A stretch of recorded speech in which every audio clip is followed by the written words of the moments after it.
আজকে আমরা আলোচনা করব হচ্ছে যে কিভাবে গুগল ফন্টগুলোকে আমরা ডাইনামিক করতে পারি। ওকে, তাহলে আমরা যে কাজটা করব, যে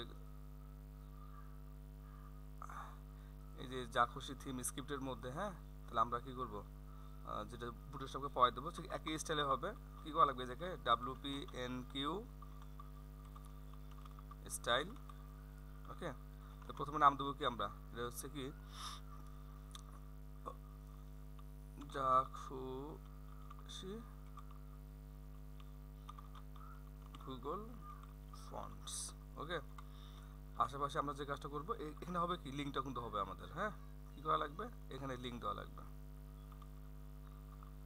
ওকে, তো এখানে লিঙ্ক কোনটা হবে, আমরা করব কি যে এই এতটুকু নেব, তাহলে করবে কি রকম, যেটা আমাদের HTTP বা HTTPS দুটাতে কি করবে, সাপোর্ট করবে। আর হচ্ছে কি একটা ফাঁকা অ্যারে দেব, ডিপেন্ডেন্সি নাই। ওকে, তাহলে আমরা একটা কাজ করি, আমরা এটাকে এখান থেকে একটু বাদ দিয়ে দিই। ওকে, চলেন আমরা একটু রিফ্রেশ করি।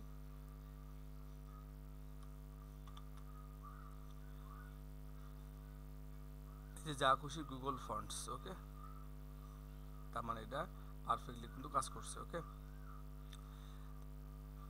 তাহলে এখানে কিন্তু আমরা আর একটা কাজ করতে পারি, যে আসলে এটাকে এইভাবে কল না করে আমরা একটা ফাংশন তৈরি করি। ফাংশন যা খুশি ফন্টস। ওকে, আমরা এখানে কি করব,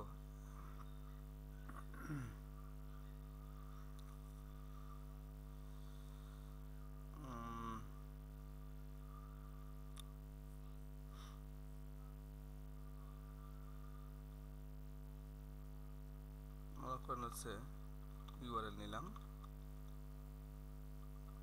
রাইট, রিটার্ন করে দেবো কি, ইউআরএলটাকে আমরা রিটার্ন করে দেবো। কেমন, তাহলে আমরা এখান থেকে ওই আগের মতো এটাকে বাদ দিয়ে দিলাম একটু। হ্যাঁ,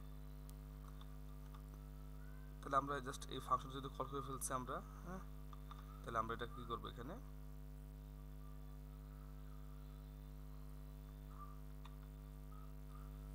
দিয়ে দেবো। চলেন তো দেখি কাজ করে কিনা।